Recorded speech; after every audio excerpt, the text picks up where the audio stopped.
નમસ્કાર મિત્રો, વિડીયોમાં તમારું સ્વાગત છે। જી હા મિત્રો, અત્યારે હાલ મોટા અને મહત્વના સમાચાર સામે આવી રહ્યા છે। તો મિત્રો, સમાચારમાં વાત કરીએ તો મોટા ભાગના લોકો કાન સાફ કરવા માટે ઇયર કોટન બ્રશ અથવા તો ઇયર કોટન બ્રશનો ઉપયોગ કરે છે। આ બાબત સામાન્ય છે પણ તે યોગ્ય નથી। ઘણી વખત લોકો વિચારે છે કે કાનની અંદર જમા થયેલા મેલને ઇયર કોટન બ્રશની મદદથી સાફ કરવું જરૂરી છે, ત્યારે સત્ય એ છે કે કાન સાફ કરવાની કોઈ જરૂર નથી અને આ આદત તમારા કાનને નુકસાન પહોંચાડી શકે છે। જી હા મિત્રો, અત્યારે હાલ મોટા સમાચાર સામે આવી રહ્યા છે। સૌપ્રથમ એ સમજવું જરૂરી છે કે કાનમાં ગંદકી એટલે કે કાનમાં ગંદકી શરીરને એક કુદરતી પ્રક્રિયા છે। તે એક રક્ષાત્મક કવચ તરીકે કામ કરે છે જે કાનમાં ધૂળ, જંતુ અને અન્ય હાનિકારક તત્વોથી રક્ષણ આપે છે। ઇયર વેક્સમાં એન્ટીબેક્ટેરિયલ ગુણધર્મો હોય છે જે કાનને ચેપથી બચાવે છે।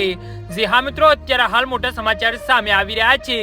જ્યારે તમે ઇયરબડ્સથી તમારા કાનને સાફ કરવાનો પ્રયાસ કરો છો ત્યારે મોટા ભાગના કિસ્સાઓમાં મેલ બહાર આવવાના બદલે વધુ અંદર ધકેલાય છે, કાનમાં માર્ગને અવરોધિત કરી શકે છે અને સાંભળવાની સમસ્યાનું કારણ બની શકે છે। જી હા મિત્રો, વારંવાર અને ઊંડાણપૂર્વક ઇયરબડ્સનો ઉપયોગ કરવાથી કાનનો પડદોને નુકસાન થઈ શકે છે અને ક્યારેક કાનનો પડદો ફાટી પણ શકે છે। આનાથી દુખાવો, સોજો અથવા સાંભળવાની ક્ષમતા ગુમાવી શકાય છે। જી હા મિત્રો, તો આના વિશે તમારું શું કહેવું છે તો નીચે મારી કમેન્ટ બોક્સમાં જરૂરથી જણાવજો અને મારી યુટ્યુબ ચેનલને સબસ્ક્રાઇબ કરવાની ભૂલતા નહીં। વિડીયો પૂરો જોવા બદલ તમારો ખૂબ ખૂબ આભાર।